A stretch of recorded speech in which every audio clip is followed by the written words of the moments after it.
Okay, here we are again, 2 days in a row. Less than 24 hours from our last show. It's the Two Non-Critics. That rhymed. Think? Nice. So that rhymed. That's my rap name, Non-Critic Dustin. And Hawaii, 6 hours in the past is... Non-critic Will. 6 hours in the past. Yes. And we're two lifelong friends and film buffs, very different movie tastes, coming together to talk about movies. Last night we talked about Gojira, which was kind of a last-minute decision. And today we're doing another last-minute decision, this one, Non-Critic Will's, which is the Korean film I Saw the Devil from 2010. And Non-Critic Will, why don't you tell us why you chose this film? Well, like I said in past critiques, I love different international films because they bring a different flavor to just the movie aspect. And some of them are actually better than American films that we see. Some American films actually are remakes of international films. So I saw this one because I was recommended to see this by one of my friends back home. I think actually it was Kadar. I think Kadar said to watch it because it was a really compelling story, he said. When I watched the movie, I was interested. It's pretty much a movie of revenge, getting a sweet revenge. And when I first saw it, I was intrigued because it was showing the depths that a person would go to gain their complete perfect revenge. But I'm not gonna. I'll actually have Non-Critic Dustin explain the summary of the movie. The summary is real easy. It's a secret agent's girlfriend gets brutally murdered, and then he tracks down the guy who murdered her and makes him suffer. Synopsis over. That's the movie. When you suggested this, it was pretty late for me at night, and I had just gotten finished watching a different movie, and then I had plans for today, so I was like, well, I better watch the movie Will wants me to watch because I'm going to be busy tomorrow before the show, and so stayed up late, half asleep watching this movie, and that was a mistake because the movie's 2.5 hours long, which it did not need to be 2.5 hours long. And it was a very surreal movie. It reminded me, interestingly enough, of two movies. The first was Last House on the Left, because it has a very similar message. Not the remake, the original. The original does not have this message, and that's what's wrong with that movie. But the original film was really about how violence does not solve violence. Yeah. There's horrible things happen to these two girls, like indescribably horrible, in detail, and the girl's parents get revenge, and they become just as disgusting as the people who killed their daughter. And when the movie ends, you're left with this sort of cold feeling in your stomach because nothing gets resolved. Sure, the bad guys die, but the parents are just as vile as those people. So, and that's what I like about that film. That's why I can withstand the violence of that film, because I think the message of it is important enough. And this movie has a very, very similar message, where this guy who, by all accounts, he's a stand-up dude. He sings to his girlfriend when she's on the phone with all his work buddies outside who could make fun of him, and sings to her on the phone to make her feel better while she has a flat tire, and she's stranded in the snow. So he's a nice guy, and he turns into a bit of a maniac. But he retains his humanity. What were you going to say? I said he didn't even know that she was pregnant. Yeah, well, spoiler, she was pregnant. No, I'm just kidding. The ship reveals that pretty early on. And so that makes things worse for him. So The other movie this reminded me of was Drive. Did you see Drive with Ryan Gosling? Yeah, I saw that. Yeah. And the reason it reminded me of that is there's a lot of scenes of just quiet and waiting for something to happen. Not Mm. not not impatiently, not as a viewer, just waiting for something to happen, but long stretches of characters waiting to take their moment, Hmm. and and then just sudden bursts of intense, over-the-top, grotesque violence. Mm. And so it reminded me of that a lot. And also that the main character who you follow throughout the film, well, there's two main characters in this, but the guy we're talking about, the protagonist of the film, is doesn't say much. He keeps to himself. He's very, there's a lot going on internally with the character. So it reminded me of that movie a lot. Where I think this movie failed, like I said, is the running time. I don't think this needed to be 2.5 hours long. It got to a point where during about the last 45 minutes of the movie, I was getting pretty sick of it because things were getting ridiculous, like really ridiculous. I was kind of enjoying it up until that point. I was off put by the violence, but the violence was quick enough most of the time that Yeah. I could deal with it. And then by the end, things just kept escalating and escalating to a point where I just didn't care anymore, and the violence was really starting to bother me and started to become a little more self-indulgent than it had to begin with.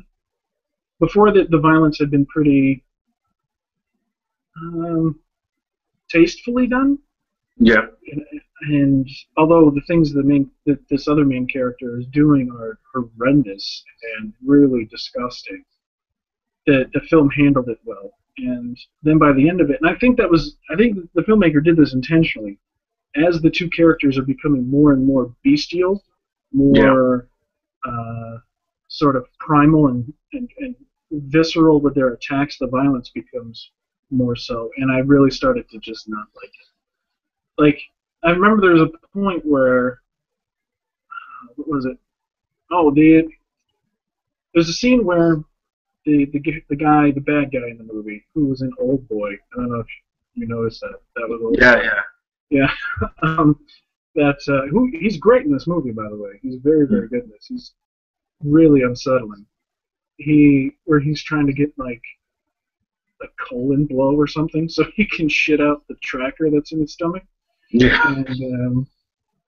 and he kills the pharmacy guy, and I was like, all right, is he just gonna fucking kill everybody he comes across?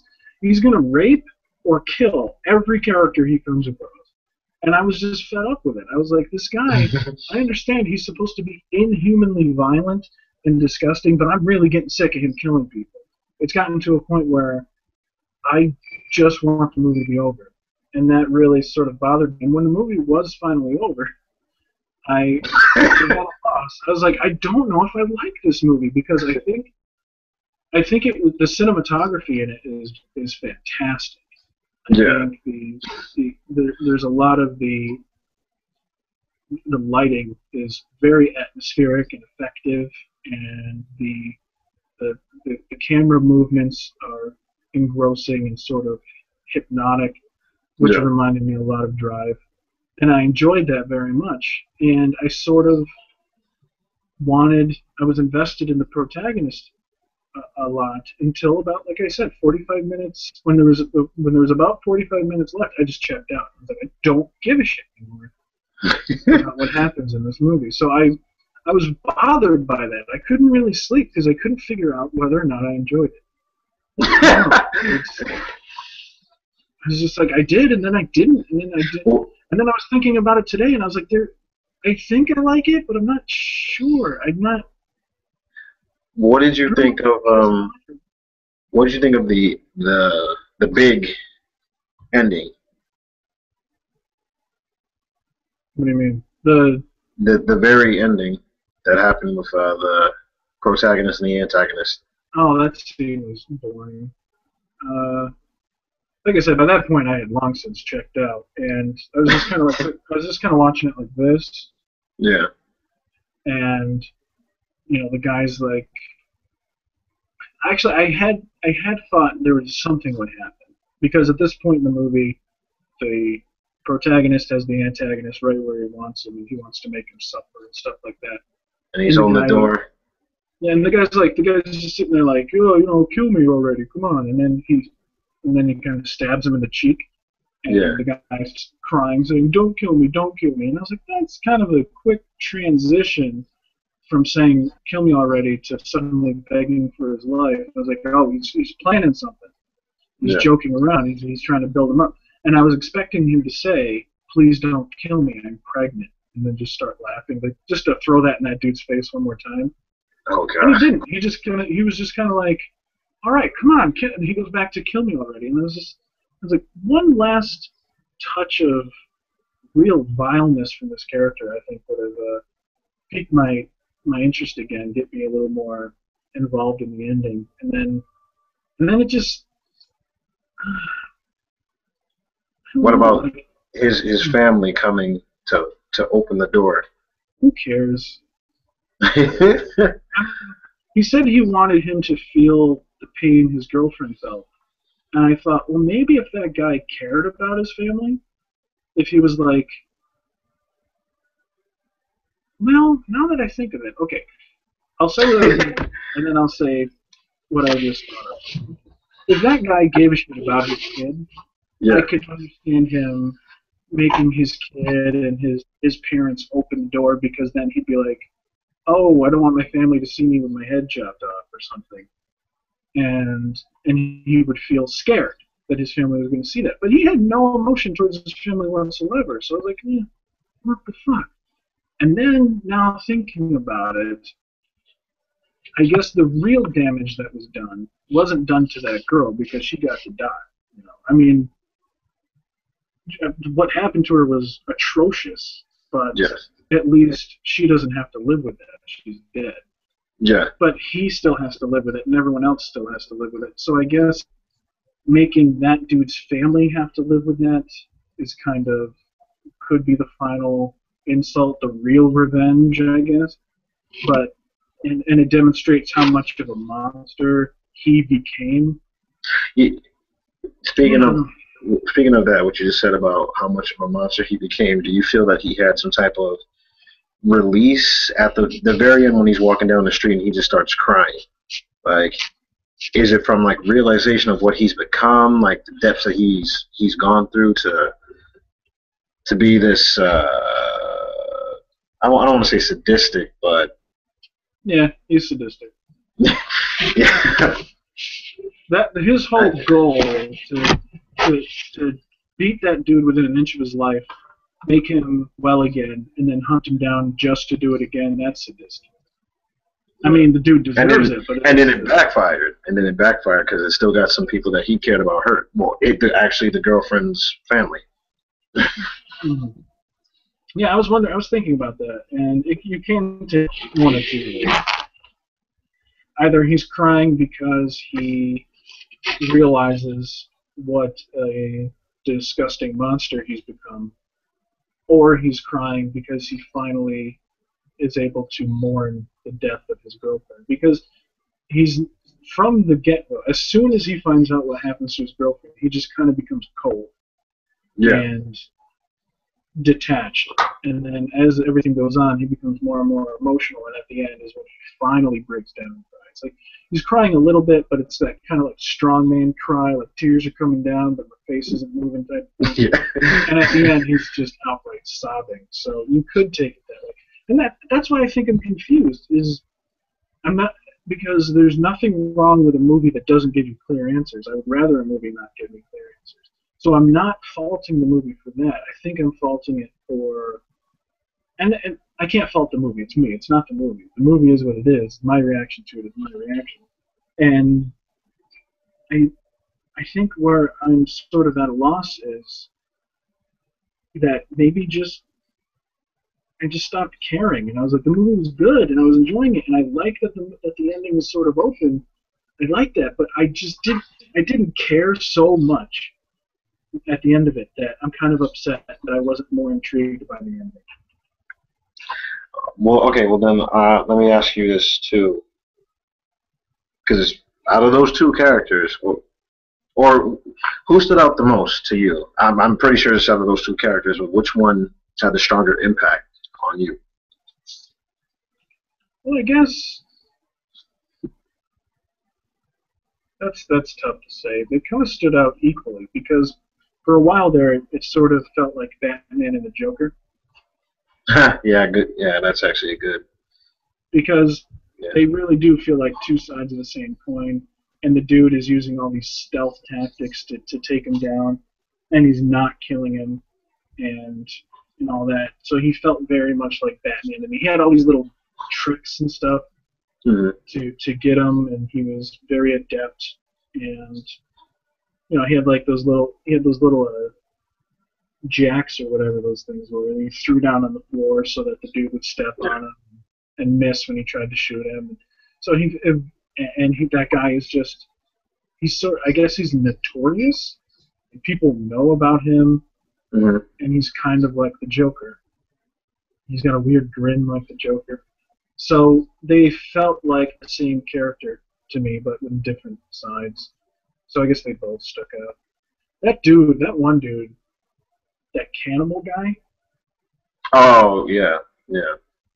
He stuck out because I felt like that by that point in the movie, I was like, okay, things are starting to go off the rails a little bit. Like, it's no longer about this guy hunting this guy. Now it's sort of just about, because he gets picked up in a taxi the first time after the secret agent guy beats the shit out of him, and he clearly looks dead. Who's also that? I forgot to mention because you said he's the antagonist, the same actor from Old Boy.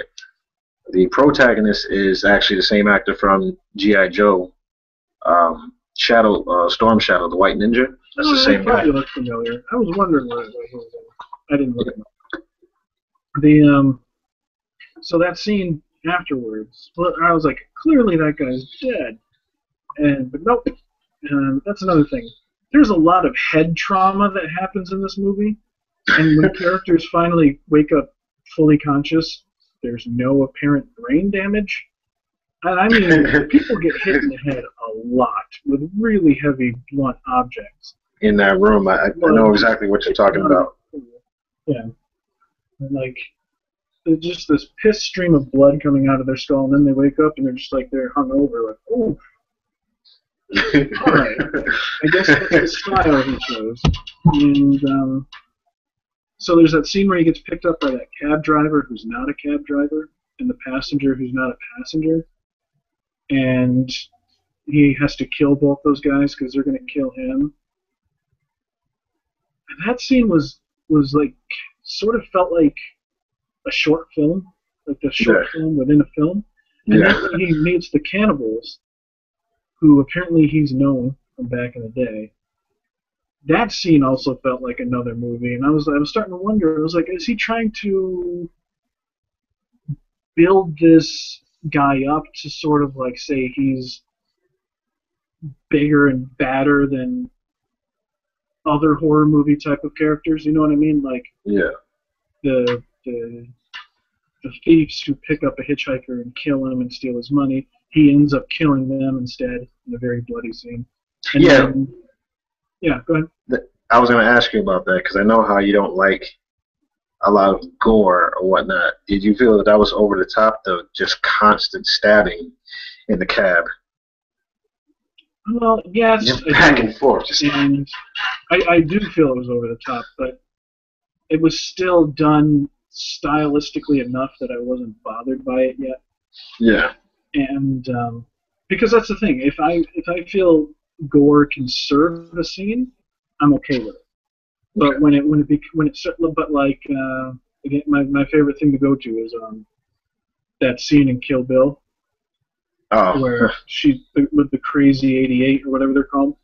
Yeah. And blood squirts on the camera. That scene is bloody just because Tarantino likes seeing people get cut the fuck up. That's it. That did not serve. It did not need to be that bloody. So So then there's that scene, and I was like, okay, that was kind of weird, but all right. And then he meets that cannibal guy, and that scene felt like a completely different movie. And I was like, I was trying to wonder, is this supposed to be a bit of a commentary on The cannibal guy horror and genre. Or? it was a cannibal guy and his girlfriend. You're talking about that one? Oh I yeah, think that's his sister, by the way. On IMDb, it lists her as the cannibal sister. oh, that's his sister. I thought it was his girlfriend. They don't say in the movie. Either way, it was just like they were trying to be as quiet as they could, so cannibal guy wouldn't find out that they slept together. Yeah. And I don't know. Well, I'm happy that I got to watch this movie because this is actually a different like thought process that you have, a different outlook on like any of the movies that I had you watch because it's not you just don't know if you hate it or if you like it or hate it. Like you're just like, this is. That's kind of how I felt about Steakland too. I wasn't sure about that. There are things I liked about it, but the things I didn't like were enough to bother me, I guess. I don't know. How'd you feel about the gore? Because by the way, I gotta tell you, I was watching this movie. I was like, I think Will has some serious pent-up aggression. This deep-seated thing, because all these movies you want me to watch are so like disgustingly violent and like there's a lot of rape going on. What's going on? Steakland, that's a vampire movie. The movies that I had you watch. First off, A Werewolf Boy. That was like a touching story. Yeah. Steakland is supposed to be kind of gory because it's vampires. We talked about Daybreakers, I'm not right? just talking about on this show, man. I'm just talking about in general. Like we've been friends for a while, and like I remember that movie. What was that movie? The Divide or whatever. You remember that movie? Oh, yeah. Hate it. I forgot who told me to watch it. They said it was like, yeah, Jerron actually wanted me to watch because he was like, it's a messed up movie. So I watched it, and I was just like the end of the movie, I was like, wow. And then I just thought, I want to hear your opinion about this. Maybe you should watch it. Okay, so that's what it is. It's not that you're not that I'm a sick sadistic. Not that you're just turned on by these movies. I mean, no, trust me. I honestly believe there's nothing wrong with people who enjoy violent movies. I was just trying to make a joke. It got out of hand. No, with most people, 99% of people who enjoy violent movies, there's nothing wrong with them. But I just thought that was funny. But yeah, it's not.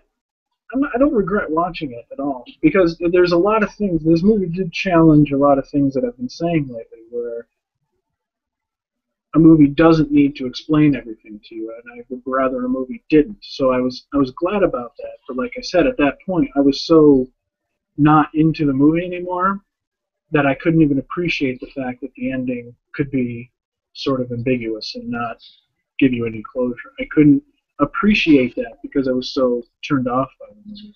Now, do you think you would have a slightly different opinion if you would have saw it at a different time? Because you said you were watching it in the middle of the night and you were tired already. Yeah. So do you feel you would have had more of you would have had a slightly different opinion or more focus on it if you watched it like during the day or whatnot? I think I would have been even more critical of it than I am now. I think, and it's the reason I said I shouldn't have done that is because when it was over, I was in this weird sort of halfway unconscious state of mind, and I couldn't really sleep because the movie was bugging me because I couldn't decide whether or not I liked it. And so I just had to. I ended up watching some old British TV show from the 70s because it was just so mundane and not the movie I just watched that finally I was able to relax and go to sleep. But I think that if I had been more awake, I probably would have been a bit more nitpicky because it is such a surreal kind of movie. That's another thing I wanted to bring up. Okay, when it comes to violence and whatnot, you see. Anyway, I'll finish my last thought. I'm sorry. Because it is sort of a surreal kind of movie. it helps to be in a sort of surreal frame of mind because the movie kind of wash over you. Not so, I wouldn't be so critical of it. So that was a benefit to a certain extent. And then I was thinking while I was watching it, why does violence in a movie like Sin City not bother me? You know, Sin City is a movie that's every bit as gross and disgusting as this movie. However, this movie, the violence started to bother me, and in Sin City, the violence felt like it was just part of the experience. And I think it is. Sin City is a complete fantasy. These characters, they're almost like superheroes. Like they're almost like mutants, how strong they are and how ridiculously built they are and how sexualized they are. And the whole thing is done in sort of this comic book style that because everything is so heightened and it's a complete fantasy, the violence feels just part of the scenery. Yeah. In a movie like this, so much of it feels the city feels like a real city. The countryside is a real countryside. The violence at times feels like very real violence. So at that point, the overabundance of gore towards the end of the movie starts to bother me because it's not part of the window dressing anymore. It's more in your face. And so it's an interesting conundrum to have when you're someone who isn't particularly fond of gore, but you don't fully understand why that is. It was just an interesting thing.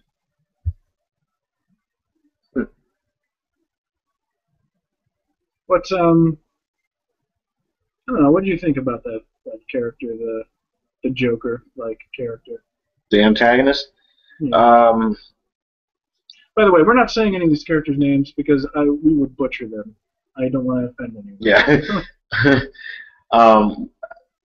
I thought the antagonist was the very first time I saw it, I was just like, he's a sick, sadistic, twisted son of a bitch. Like, I hope he gets what's coming to him, because he just doesn't have a care for the lives that he takes. Doesn't have a care in the world.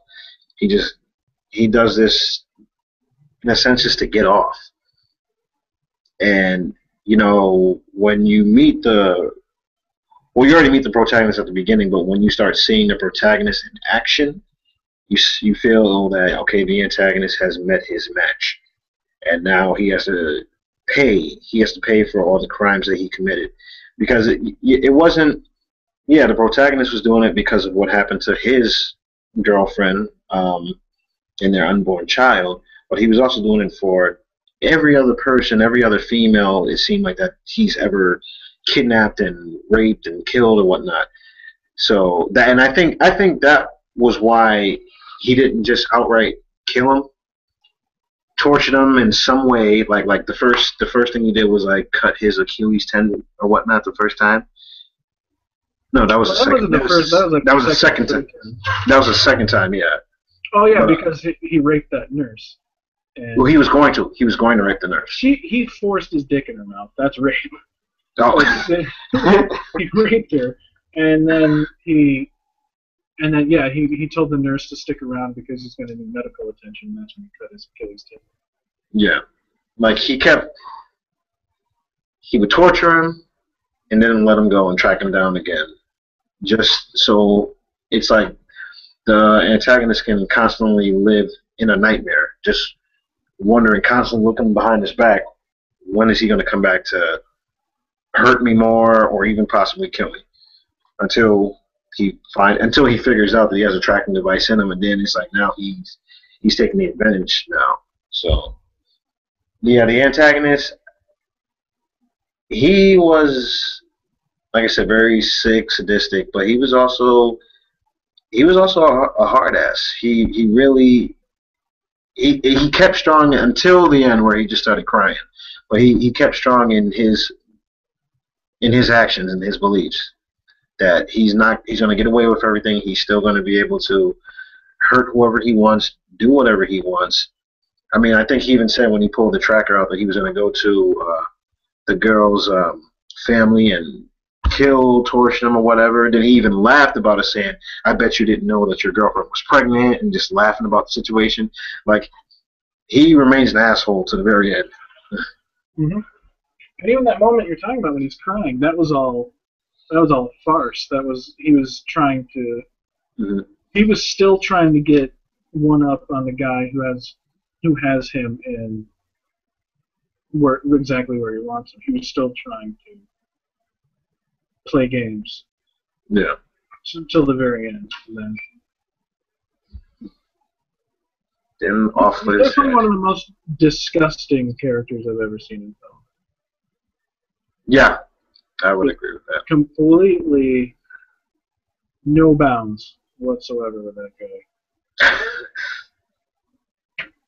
Which is interesting, and there's a difference between, say, a sicko like that in a Quentin Tarantino movie, where sometimes people like that are kind of celebrated. You know what I mean? Like, as much as I enjoyed Inglourious Bastards, I was bothered by some of the violence in that too. Yeah. Like, I mean, even though it's against Nazis, like those guys are fucking crazy. The bastards, like they are, like that scene with the bat beating the shit out of the Nazi guy. Oh Sure, my god. Nazi, so he deserves it, I guess. But Quentin Tarantino seems to have a joy of psychopaths. He likes to put them on display and whatnot. You know what was even worse? Same character at the end when he shot up Hitler. That's fine. And just did it. That's Hitler. That was but really that was fine. Just a close up of just constant bullets just tearing open his face. I think that was fine because that's something we've all wanted to see. Hitler's face get red. But I was thinking about that while watching this. Why the movie has created this disgusting character and is aware of it, and wants the audience to be aware of it in a way where the audience does not feel that he's being glorified. At no point does this movie make the bad guy look cool. Yes. And I mean, first he's physically ugly. He's not to say that actor's ugly, but the character is ugly, and he's filthy and disgusting, and everything he says is horrible, and everything he does is. Can't even think of enough adjectives to describe how disgusting the guy is. And I was glad that the movie at no point made you like him. But at the same time, they didn't do something that a lot of movies do where you feel the bad guy's bad for the sake of being bad. You know what I mean? Like a lot of times, movies they'll have a bad guy who's bad just because you need a bad guy in a movie. And they don't feel like real characters. You get the feeling that something happened in this dude's past. Like there's a reason he's like this. Same thing with the Joker in The Dark Knight. He doesn't feel like he's bad, even though what he's doing is creating chaos because he wants to create chaos. Yeah. But you feel like some shit went down with that dude. So I appreciated that. So like, it's a good film. I just